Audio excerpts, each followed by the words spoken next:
ਕਈ ਨੌਜਵਾਨ ਮੁੰਡੇ ਕੁੜੀਆਂ ਅਗਰ ਜ਼ਿੰਦਗੀ ਦੇ ਵਿੱਚ ਕਾਮਯਾਬ ਨਾ ਹੋਣ ਤੇ ਹੌਸਲਾ ਛੱਡ ਦਿੰਦੇ ਨੇ।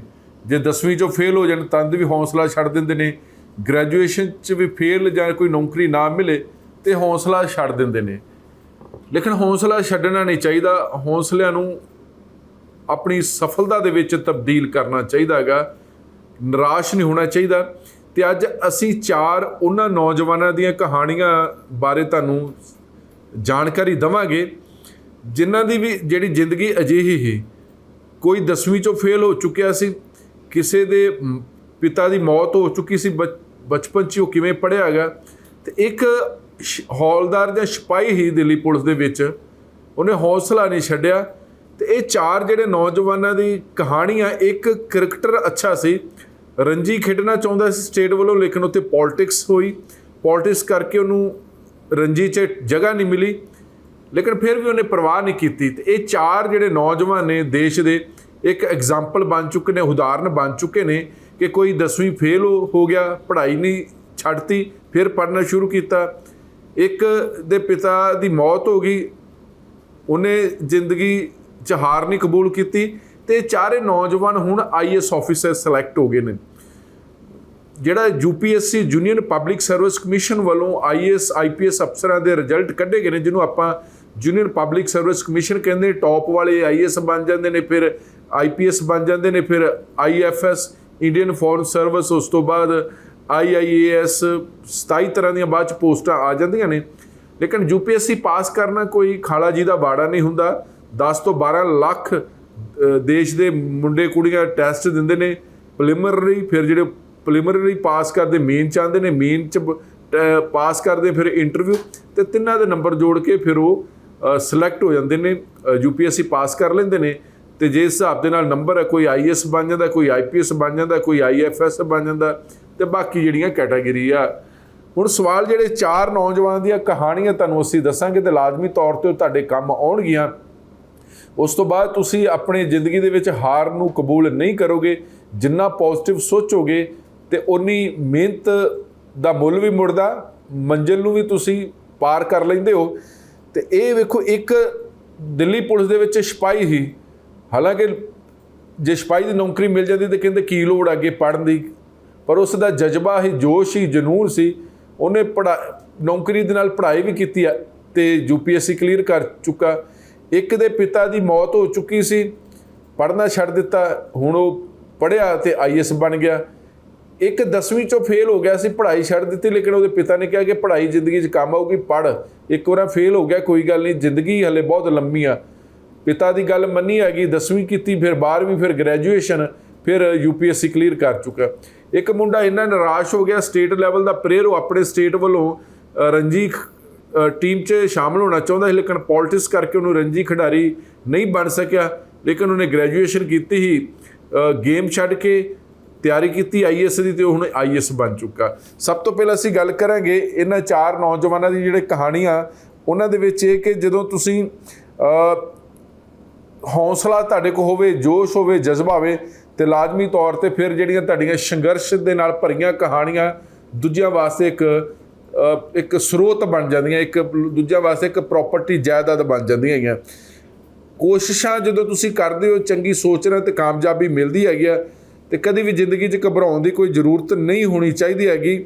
ਔਰ ਇਹ ਵੀ ਕਿ ਜੇ ਤੁਸੀਂ ਇੱਕ ਵਾਰ ਫੇਲ ਹੋ ਗਏ, ਨੰਬਰ ਚੰਗੇ ਨਹੀਂ ਆਉਂਦੇ, ਅਗਲੀ ਵਾਰ ਚੰਗੀ ਮਿਹਨਤ ਕਰੋ। ਪੜ੍ਹਾਈ ਦਾ ਕੋਈ ਅੰਤ ਨਹੀਂ ਆ, ਔਰ ਜੇ ਇਸ ਵਾਰ ਨੰਬਰ ਘੱਟ, ਅਗਲੀ ਵਾਰ ਪੜ੍ਹੋ ਤੇ ਕਾਮਯਾਬੀ ਮਿਲਦੀ ਹੈਗੀ ਆ। ਹੁਣ ਸਭ ਤੋਂ ਵੱਡੀ ਗੱਲ ਹੈ ਕਿ ਜਿਹੜੇ ਦੇਸ਼ ਦਾ ਜਿਹੜਾ ਰਿਜ਼ਲਟ ਹੈ, ਯੂਨੀਅਨ ਪਬਲਿਕ ਸਰਵਿਸ ਕਮਿਸ਼ਨ, ਪਹਿਲੀਆਂ 20 ਪੋਸਟਾਂ ਜਿਹੜੀਆਂ ਟੌਪ ਦੀਆਂ, ਉਹਦੇ 'ਚ 17 ਕੁੜੀਆਂ ਨੇ। ਕੁੜੀਆਂ ਦੀ ਕਾਮਯਾਬੀ ਵੀ ਕਮਾਲ ਦੀ। ਲੇਕਿਨ ਜਿਹੜਾ ਅਸੀਂ ਗੱਲ ਕਰ ਰਹੇ ਹਾਂ, ਸਭ ਤੋਂ ਪਹਿਲਾਂ ਕਰਾਂਗੇ ਰਾਮ ਭਜਨ ਕੁਮਾਰ। ਇਹ ਦਿੱਲੀ ਪੁਲਿਸ ਦੇ ਵਿੱਚ ਕਾਂਸਟੇਬਲ ਨੇ, ਰਾਮ ਭਜਨ ਕੁਮਾਰ, ਲੇਕਿਨ ਉਹਨਾਂ UPSC ਕਲੀਅਰ ਕੀਤੀ ਹੈਗੀ ਆ ਤੇ ਹੁਣ IAS ਜਾਂ IPS ਅਫਸਰ ਬਣ ਗਏ। ਵੱਡੀ ਗੱਲ ਆ। ਨੌਕਰੀ ਮਿਲਣ ਤੋਂ ਬਾਅਦ ਵੀ ਉਹਨਾਂ ਨੇ ਆਪਣੇ ਨਾਲ ਸੁਪਨੇ ਛੱਡੇ ਹੈਗੇ, ਹੌਸਲਾ ਵੀ ਨਹੀਂ ਛੱਡਿਆ, ਮਿਹਨਤ ਵੀ ਕਰਦੇ ਰਹੇ ਨੇ, ਡਿਊਟੀ ਵੀ ਕਰਦੇ ਰਹੇ ਹੈਗੇ ਨੇ, ਕਿਉਂਕਿ ਲੰਮੀ ਸੋਚ ਸੀ ਕਿ ਮੈਂ UPSC ਕਲੀਅਰ ਕਰਨੀ ਹੈਗੀ ਆ। ਹੁਣ ਇੱਕ ਸਿਪਾਹੀ ਪੜ੍ਹਾਈ, ਨੌਕਰੀ ਦੇ ਨਾਲ BA ਕੀਤੀ, ਪੜ੍ਹਦੇ ਰਹੇ ਗਏ, ਮਿਹਨਤ ਕੀਤੀ ਹੈਗੀ, ਡਿਊਟੀ ਵੀ ਕੀਤੀ ਪੁਲਿਸ ਦੀ। ਸਿਪਾਹੀ ਦੀ ਡਿਊਟੀ ਬੜੀ ਸਖਤ ਡਿਊਟੀ ਹੁੰਦੀ ਆ, ਲੇਕਿਨ ਉਹਨਾਂ ਨੇ ਟਾਈਮ ਕੱਢਿਆ ਹੈਗਾ ਤੇ ਹੁਣ ਉਹਨਾਂ ਦੀ ਮਿਹਨਤ ਕੰਮ ਆਈ। ਉਹ ਸਭ ਤੋਂ ਵੱਡੀ ਗੱਲ, ਉਹਨਾਂ ਨੇ ਸੈਲਫ ਸਟੱਡੀ ਕੀਤੀ ਹੈਗੀ, ਕੋਈ ਕੋਚਿੰਗ ਨਹੀਂ ਲਈ ਹੈਗੀ। ਔਰ ਉਹਨਾਂ ਦੇ ਪਿਤਾ, ਇਹਨਾਂ ਦੇ ਰਾਮ ਭਜਨ ਕੁਮਾਰ ਦੇ ਪਿਤਾ ਮਜ਼ਦੂਰੀ ਦਾ ਕੰਮ ਕਰਦੇ ਸੀ ਤੇ ਉਹ ਦੱਸਦੇ ਨੇ ਕਿ ਘਰ ਵਿੱਚ ਖਾਣੇ ਦੀ ਵੀ ਬੜੀ ਕਮੀ ਸੀ। ਅਜਿਹੇ ਸਥਿਤੀ ਦੇ ਵਿੱਚ ਉਹਨਾਂ ਦਾ ਬਚਪਨ ਬੀਤਿਆ ਹੈਗਾ ਕਿ ਰੋਟੀ ਵਾਸਤੇ ਵੀ, 2 ਵਕਤ ਦੀ ਰੋਟੀ ਵਾਸਤੇ ਵੀ ਉਹ ਮੁਹਤਾਜ ਸੀ।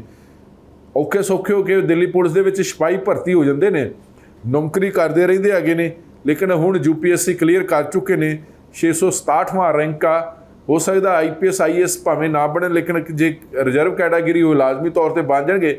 ਨਹੀਂ ਤਾਂ ਹੋਰ ਬੜੀਆਂ 27 ਕਿਸਮ ਦੀਆਂ ਸਰਵਿਸ ਹੁੰਦੀਆਂ ਨੇ, ਉਹਦੇ 'ਚ IIAS IRS ਜਾਂ ਹੋਰ ਇੰਡੀਅਨ ਅਕਾਊਂਟੈਂਟ ਸਰਵਿਸ ਦੇ ਵਿੱਚ ਆ, ਇੰਡੀਅਨ ਫੋਰੈਸਟ ਸਰਵਿਸ ਜਾਂ ਹੋਰ ਜਿੰਨੀਆਂ ਵੀ ਹੈਗੀਆਂ ਨੇ ਉਹਦੇ 'ਚ ਸਿਲੈਕਟ ਹੋ ਸਕਦੇ ਨੇ। ਲੇਕਿਨ ਆਪਣੇ ਆਪ 'ਚ UPSC ਕਲੀਅਰ ਕਰਨਾ ਇਹ ਵੱਡੀ ਗੱਲ।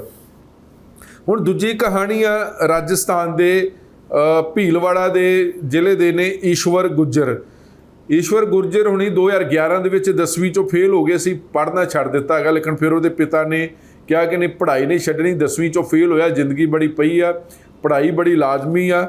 ਔਰ ਫਿਰ ਪਿਤਾ ਦੇ ਕਹਿਣ 'ਤੇ ਉਹਨਾਂ ਪੜ੍ਹਾਈ ਰੱਖੀ ਜਾਰੀ ਔਰ 10ਵੀਂ ਕੀਤੀ, 12ਵੀਂ ਕੀਤੀ। 10ਵੀਂ ਦੇ ਵਿੱਚ ਉਹਨਾਂ ਦੇ ਪਹੁੰਚਾਏ, ਬਾਅਦ 'ਚ ਜਦੋਂ 54% ਆਏ, 12ਵੀਂ 'ਚ ਉਹਨਾਂ ਨੂੰ 68% ਆਏ। ਅਤੇ ਜਦੋਂ 2019 ਦੇ ਉਹਨਾਂ ਗ੍ਰੈਜੂਏਸ਼ਨ ਕਰਨ ਤੋਂ ਬਾਅਦ ਉਹ ਟੀਚਰ ਵੀ ਲੱਗ ਗਏ ਸੀ। ਲੇਕਿਨ ਪਿਤਾ ਨੇ ਉਹਨਾਂ ਨੂੰ ਵੱਡੀ ਮੰਜ਼ਿਲ ਦੱਸੀ, ਸੁਪਨਾ ਸੀ ਉਹਨਾਂ ਦਾ। ਔਰ ਦੇਖੋ, ਜਿਹੜਾ 10ਵੀਂ 'ਚ 2011 'ਚ ਫੇਲ ਹੋ ਗਿਆ ਹੋਵੇ ਅਤੇ 12 ਸਾਲ ਬਾਅਦ ਉਹ UPSC ਕਲੀਅਰ ਕਰ ਗਿਆ ਹੋਵੇ, IPS IAS ਅਫਸਰ ਵੀ ਬਣ ਸਕਦਾ ਜਿਸ ਹਿਸਾਬ ਦੇ ਨਾਲ ਉਹਨਾਂ ਦੀ ਮੈਰਿਟ ਆ ਗਈ ਹੈ। ਅਤੇ ਦੇਖੋ, ਜਿਹੜਾ ਬੰਦਾ 10ਵੀਂ 'ਚੋਂ ਫੇਲ ਸੀ ਅਤੇ 12ਵੀਂ 'ਚ ਉਹਦੇ 68% ਸੀ, ਗ੍ਰੈਜੂਏਸ਼ਨ 'ਚੋਂ ਵੀ ਇੰਨੇ ਸੀ, ਅਤੇ ਲੇਕਿਨ ਪੜ੍ਹਾਈ ਜਾਰੀ ਰੱਖੀ, ਮਿਹਨਤ ਛੱਡੀ ਨਹੀਂ ਹੈਗੀ। ਅਤੇ ਹੁਣ UPSC ਕਲੀਅਰ ਕਰ ਚੁੱਕੇ ਨੇ ਈਸ਼ਵਰ ਗੁਰਜਰ, ਅਤੇ ਲਾਜ਼ਮੀ ਤੌਰ ਤੇ ਉਹਦੇ ਵਾਸਤੇ ਮਾਣ ਵਾਲੀ ਗੱਲ ਆ। ਉਹਨਾਂ ਵਾਸਤੇ ਵੀ ਇੱਕ ਸਰੋਤ ਆ ਜਿਹੜੇ ਆਪਣੀ ਹਾਰ ਛੇਤੀ ਕਬੂਲ ਕਰ ਲੈਂਦੇ। ਤੀਜੀ ਕਹਾਣੀ ਆ ਜੈ ਬਰੰਗੇ ਦੇ ਪਿਤਾ ਸਰਕਾਰੀ ਮੁਲਾਜ਼ਮ ਸਨ। ਕੋਵਿਡ ਦੇ ਵਿੱਚ ਪਿਤਾ ਦੀ ਮੌਤ ਹੋ ਚੁੱਕੀ ਅਤੇ ਤਰਸ ਦੇ ਆਧਾਰ 'ਤੇ ਉਹਨੂੰ ਆਪਣੀ ਪਿਤਾ ਵਾਲੀ ਨੌਕਰੀ ਮਿਲ ਜਾਂਦੀ ਹੈ। ਮੱਧ ਪ੍ਰਦੇਸ਼ ਦੇ ਬਤੂਲ ਇਲਾਕੇ ਦੇ ਰਹਿਣ ਵਾਲੇ ਜੈ ਬਰੰਗੇ ਨੇ UPSC ਦੇ ਵਿੱਚ 587ਵੀਂ ਰੈਂਕ ਹਾਸਲ ਕੀਤਾ ਹੈਗਾ। ਜਦੋਂ ਕੋਵਿਡ ਮਹਾਂਮਾਰੀ ਸੀ, ਉਹਨਾਂ ਦੇ ਪਿਤਾ ਦਾ ਮੌਤ ਹੋ ਚੁੱਕੀ ਸੀ, ਤਰਸ ਦੇ ਆਧਾਰ 'ਤੇ ਨੌਕਰੀ ਮਿਲ ਜਾਂਦੀ ਹੈ। ਲੇਕਿਨ ਉਹ ਨੌਕਰੀ ਨਹੀਂ ਕਰਦੇ ਹੈਗੇ ਕਿਉਂਕਿ ਉਹਨਾਂ ਨੇ ਟੀਚੇ ਵੱਡੇ ਰੱਖੇ ਸੀ, ਕਿਉਂਕਿ ਉਹਦੇ ਪਿਤਾ ਚਾਹੁੰਦੇ ਸੀ ਕਿ ਉਹ ਵੱਡਾ ਹੋ ਕੇ IAS ਆਫਿਸਰ ਬਣੇ। ਇਸ ਕਰਕੇ ਉਹਨਾਂ ਨੇ ਆਪਣੇ ਪਿਤਾ ਦੀ ਨੌਕਰੀ ਕਰਨ ਦੀ ਬਜਾਏ ਜਿਹੜੀ ਤਰਸ ਦੇ ਆਧਾਰ 'ਤੇ ਮਿਲੀ ਸੀ, ਉਹਨਾਂ ਨੇ UPSC ਦੀ ਤਿਆਰੀ ਕਰਨੀ ਸ਼ੁਰੂ ਕਰ ਦਿੱਤੀ। ਰੋਜ਼ 10 ਘੰਟੇ ਉਹ ਖੁਦ ਪੜ੍ਹਦੇ ਰਹੇ ਨੇ, ਸੈਲਫ ਸਟੱਡੀ ਕਰਦੇ ਰਹੇ ਨੇ। ਫਿਰ ਦੋਸਤਾਂ ਮਿੱਤਰਾਂ ਦੀ ਵੀ ਮਦਦ ਲਈ ਹੈਗੀ। ਅਤੇ ਜਿਹੜਾ ਉਹਨਾਂ ਦੇ ਪਿਤਾ ਦਾ ਸੁਪਨਾ ਸੀ ਕਿ ਉਹ UPSC ਪਾਸ ਕਰੇ ਅਤੇ UPSC ਪਾਸ ਕਰਕੇ ਅਧਿਕਾਰੀ ਬਣੇ, ਅਤੇ ਉਹ ਉਹਨੇ ਕਰ ਦਿਖਾਇਆ ਹੈਗਾ। 2019 ਦੇ ਵਿੱਚ ਮੌਤ ਹੋ ਜਾਂਦੀ ਕੋਵਿਡ ਕਰਕੇ, ਅਤੇ 3 ਸਾਲਾਂ ਬਾਅਦ ਉਹ ਆਪਣੇ ਪਿਤਾ ਦਾ ਸੁਪਨਾ ਪੂਰਾ ਕਰ ਦਿੰਦੇ ਨੇ, UPSC ਪਾਸ ਕਰਕੇ ਇੱਕ ਚੰਗਾ ਆਫਿਸਰ ਬਣ ਗਏ ਨੇ। ਚੌਥੀ ਕਹਾਣੀ ਆ ਮਨੋਜ ਮਹਿਰੀਆ ਇੱਕ ਬਹੁਤ ਅੱਛੇ ਕ੍ਰਿਕਟਰ ਨੇ, ਸਟੇਟ ਲੈਵਲ ਦੇ ਖੇਡੇ ਨੇ, ਰਣਜੀ ਖਿਡਾਰੀ ਬਣਨਾ ਚਾਹੁੰਦੇ ਸੀ ਕਿ ਸਟੇਟ ਵੱਲੋਂ ਰਣਜੀ ਖੇਡਾਂ, ਰਣਜੀ 'ਚ ਚੰਗੀ ਪਰਫਾਰਮੈਂਸ ਆ ਗਈ ਅਤੇ ਇੰਡੀਅਨ ਕ੍ਰਿਕਟ ਟੀਮ ਵਾਸਤੇ ਖੇਡਾਂਗਾ। ਲੇਕਿਨ ਗੱਲ ਨਹੀਂ ਬਣੀ ਕਿਉਂਕਿ ਪੋਲੀਟਿਕਸ ਮਾਰ ਗਈ ਉਹਨੂੰ, ਮਨੋਜ ਮਹਿਰੀਆ ਦੇ ਪਿਤਾ ਦੀ ਬਚਪਨ ਦੇ, ਜਦੋਂ ਮਨੋਜ ਬਚਪਨ 'ਚ ਹੀ ਉਹਦੇ ਪਿਤਾ ਦੀ ਰੋਡ ਐਕਸੀਡੈਂਟ 'ਚ ਮੌਤ ਹੋ ਜਾਂਦੀ ਆ। ਜਿਹੜੀ ਉਹਨਾਂ ਦੀ ਮਾਤਾ ਸੀ ਉਹ ਇੱਕ ਸਟਾਫ ਨਰਸ ਸੀ ਅਤੇ ਨੌਕਰੀ ਦੇ ਨਾਲ ਨਾਲ ਉਹਨੇ ਆਪਣਾ ਪਰਿਵਾਰ ਪਾਲਿਆ। ਮਨੋਜ ਇੱਕ ਚੰਗਾ ਕ੍ਰਿਕਟਰ ਖਿਡਾਰੀ ਬਣਨਾ ਚਾਹੁੰਦਾ ਸੀ, ਇੰਡੀਅਨ ਕ੍ਰਿਕਟ ਟੀਮ ਵਾਸਤੇ ਖੇਡਣਾ ਚਾਹੁੰਦੇ ਸੀ। ਜ਼ਿਲ੍ਹਾ ਕ੍ਰਿਕਟ ਟੀਮ ਦੇ ਉਹ ਕੈਪਟਨ ਰਹਿ ਚੁੱਕੇ ਸੀ। ਲੇਕਿਨ ਗੱਲ ਇਹ ਆ ਕਿ ਪੋਲੀਟਿਕਸ ਇਸ ਗੇਮ ਦੇ ਵਿੱਚ ਵੀ ਬਹੁਤ ਜ਼ਿਆਦਾ। ਰਣਜੀ ਖਿਡਾਰੀ ਬਣਨਾ ਚਾਹੁੰਦੇ, ਰਣਜੀ ਟੀਮ ਦੇ ਵਿੱਚ ਉਹਨਾਂ ਦੀ ਸਿਲੈਕਸ਼ਨ ਨਹੀਂ ਹੋਈ। ਉਹਦੇ ਸੁਪਨੇ ਟੁੱਟ ਚੁੱਕੇ ਕਿਉਂਕਿ ਉਸ ਤੋਂ ਬਾਅਦ ਬੰਦੇ ਨੇ ਖੇਡਣਾ ਬੰਦ ਕੀਤਾ। ਲੇਕਿਨ ਮਾਂ ਦੇ ਹੌਸਲੇ ਨੇ ਉਹਨੂੰ ਬਰਕਰਾਰ ਰੱਖਿਆ, ਉਸਦਾ ਹੌਸਲਾ ਜਜ਼ਬਾ ਹੀ, ਕਿਉਂਕਿ ਇੱਕ ਖਿਡਾਰੀ ਸੀ। ਪ੍ਰੈਕਟਿਸ ਜਿੰਨੀ ਪਸੀਨਾ ਵਹਾਉਣਾ ਪੈਂਦਾ ਹੈਗਾ ਇੱਕ ਖਿਡਾਰੀ ਨੂੰ, ਉਹਨਾਂ ਪਸੀਨਾ ਉਹਨਾਂ ਬਾਅਦ 'ਚ ਪੜ੍ਹਾਈ ਵਾਸਤੇ ਵਹਾਇਆ ਅਤੇ ਉਸ ਤੋਂ ਬਾਅਦ ਉਹ UPSC ਦੀ ਤਿਆਰੀ ਕਰਨ 'ਚ ਬੈਠ ਗਏ। ਹੁਣ ਉਹਨਾਂ ਨੇ UPSC ਕਰੈਕ ਕਰ ਦਿੱਤੀ ਆ, ਟੈਸਟ ਪਾਸ ਕਰ ਦਿੱਤਾ ਹੈਗਾ। ਰੈਂਕ ਚਾਹੇ 628 ਆ, ਲੇਕਿਨ ਆਪਣੇ ਆਪ 'ਚ 10 ਲੱਖ 'ਚੋਂ UPSC ਪਾਸ ਕਰਨਾ ਇਹ ਇੱਕ ਵੱਡੀ ਕਾਮਯਾਬੀ ਆ। ਅਤੇ ਹੁਣ ਉਹ ਕਲਾਸ 1 ਅਫਸਰ ਲੱਗ ਗਏ ਨੇ। ਹੋ ਸਕਦਾ ਕਿ ਰਣਜੀ ਖਿਡਾਰੀ 'ਚ ਇੱਕ ਅੱਧਾ ਮੈਚ ਖੇਡਦੇ ਅਤੇ ਗੇਮ ਓਵਰ, ਕਿਉਂਕਿ ਕ੍ਰਿਕਟ ਵੀ ਐਡੀ ਲੰਮੀ ਗੇਮ ਨਹੀਂ ਆ। ਲੇਕਿਨ ਹੁਣ ਜਿਸ ਏਜ ਦੇ ਵਿੱਚ ਉਹ 24 ਸਾਲ ਦੀ ਉਮਰ ਦੇ ਵਿੱਚ ਸਿਲੈਕਟ ਹੋਏ ਨੇ ਤੇ ਲਾਜ਼ਮੀ ਤੌਰ ਤੇ ਉਹਨਾਂ ਨੇ 60 ਸਾਲ ਨੌਕਰੀ ਕਰਨੀ ਆ। ਹੋ ਸਕਦਾ ਕਿ ਆਉਣ ਵਾਲੇ ਸਮੇਂ 'ਚ ਜਿਹੜੇ ਆਈਐਸ ਆਫਿਸਰ ਜਾਂ ਆਈਪੀਐਸ ਆਫਿਸਰ ਆ 60 ਸਾਲ ਦੀ ਬਜਾਏ 65 ਸਾਲ ਤੱਕ ਰਿਟਾਇਰ ਹੋਣ। ਜਿਵੇਂ ਪਹਿਲਾਂ 58 ਸਾਲ ਦੀ ਹੁੰਦੀ ਸੀ ਆਈਐਸ ਆਫਿਸਰ ਆਈਪੀਐਸ, ਪਹਿਲਾਂ 58 ਸਾਲ ਦੀ ਉਮਰ 'ਚ ਹੀ ਰਿਟਾਇਰ ਹੋ ਜਾਂਦੇ, ਬਾਅਦ 'ਚ 60 ਸਾਲ ਦੇ ਹੋ ਗਏ ਤੇ ਆਉਣ ਵਾਲੇ ਸਮੇਂ 'ਚ 62 ਸਾਲ ਵੀ ਹੋ ਸਕਦੇ ਨੇ, 65 ਸਾਲ ਵੀ ਹੋ ਸਕਦੇ। ਲੇਕਿਨ ਫਿਲਹਾਲ ਇਹ ਜਿਹੜੀਆਂ ਕਹਾਣੀਆਂ ਤੁਹਾਨੂੰ ਦੱਸਿਆ ਕਿ ਕੋਈ ਦਿੱਲੀ ਪੁਲਿਸ ਦੇ ਵਿੱਚ ਸਿਪਾਹੀ ਸੀ, ਕਿਸੇ ਦੇ ਪਿਤਾ ਦੀ ਬਚਪਨ 'ਚ ਮੌਤ ਹੋ ਗਈ, ਕਿਸੇ ਦੇ ਕੋਵਿਡ ਕਰਕੇ ਮੌਤ ਹੋ ਗਈ, ਕੋਈ ਰੰਜੀ ਖੇਡਣਾ ਚਾਹੁੰਦਾ ਸੀ ਲੇਕਿਨ ਉਹਨਾਂ ਨੇ ਹੌਸਲਾ ਨਹੀਂ ਛੱਡਿਆ ਹੈਗਾ, ਮਿਹਨਤ ਕਰਨੀ ਨਹੀਂ ਛੱਡੀ ਹੈਗੀ ਤੇ ਅੱਜ ਉਹ ਯੂਪੀਐਸਸੀ ਕਲੀਅਰ ਕਰਕੇ ਕੋਈ ਆਈਪੀਐਸ ਬਣੂਗਾ, ਕੋਈ ਆਈਐਸ ਬਣੂਗਾ, ਕੋਈ ਆਈਆਰਐਸ ਬਣੂਗਾ, ਕੋਈ ਆਈਏਐਸ ਬਣੂਗਾ। ਬਹੁਤ ਸਾਰੇ ਇੱਕ ਨੈਸ਼ਨਲ ਲੈਵਲ ਦੇ ਅਹੁਦੇ ਨੇ, ਸਰਵਿਸ ਨੇ ਤੇ ਉਹਨਾਂ 'ਚ ਸਿਲੈਕਟ ਹੋਣਗੇ ਤੇ ਆਪਣੇ ਆਪ ਵਾਸਤੇ ਮਾਣ ਵਾਲੀ ਗੱਲ ਆ ਤੇ ਉਹਨਾਂ ਲੋਕਾਂ ਵਾਸਤੇ ਵੀ ਇਹ ਮਾਣ ਵਾਲੀ ਤੇ ਇੱਕ ਸਰੋਤ ਵਾਲੀ ਗੱਲ ਹੋ ਗਈ ਜਿਹੜੇ ਆਪਣੇ ਜਲਦ ਹੌਸਲੇ ਹਾਰ ਜਾਂਦੇ ਨੇ।